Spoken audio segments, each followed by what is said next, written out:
Title: At my cancer diagnosis meeting, my wife excused herself but forgot her phone. A message popped up from my best friend. Babe, finally, now we don't have to poison him. Start. I remember the room smelled like bleach and despair.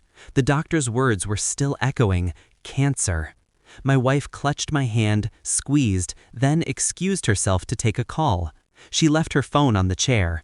It lit up, a message from my best friend. Babe, finally, now we don't have to poison him. Nature's doing our job. Once he's gone, the kids have already agreed to testify that he was offensive, so we get everything. I didn't blink. I didn't breathe. My heart didn't race. It froze. That's the moment I stopped being a husband and a friend. That's when I became their reckoning. We'd been inseparable, the three of us. College memories, road trips, barbecues in the backyard. He was the brother I chose. She was the love I swore I'd die for. Funny how both promises ended up twisted together like a noose around my neck. I built a life on trust.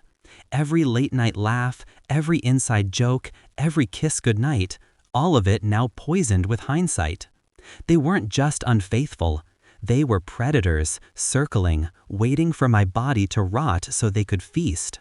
But I wasn't dead yet.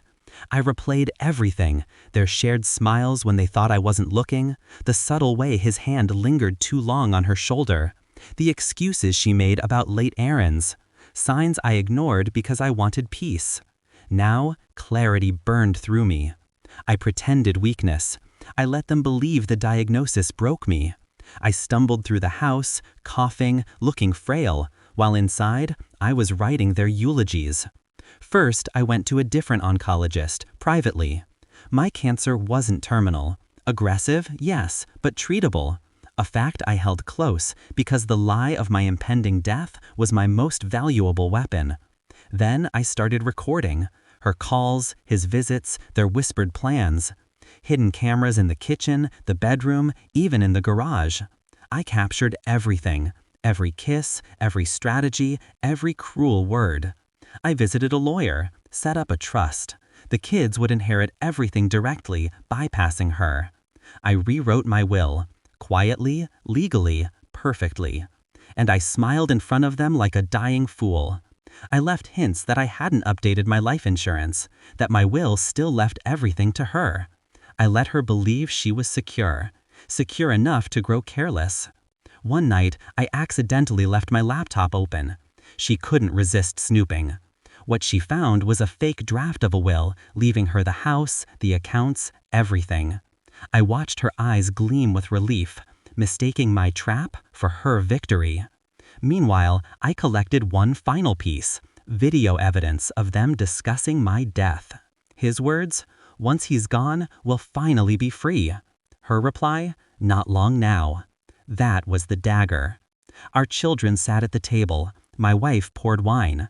My best friend, their uncle, as we called him, laughed too loud at nothing. The picture of loyalty and love.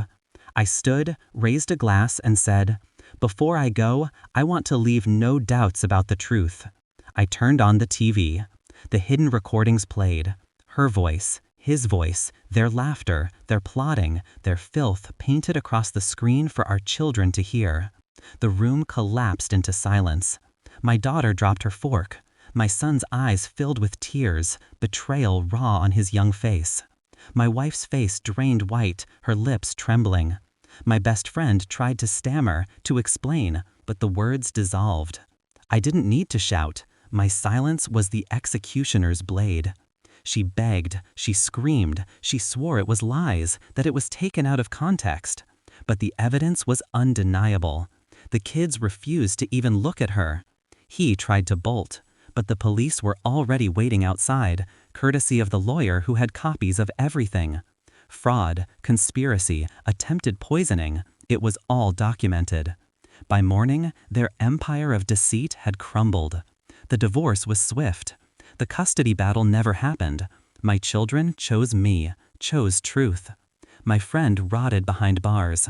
My wife lived like a ghost, stripped of the home she thought she'd stolen. And me? I sat in the same sterile doctor's office months later, hearing better news. The treatment was working. My body was scarred, yes, but alive.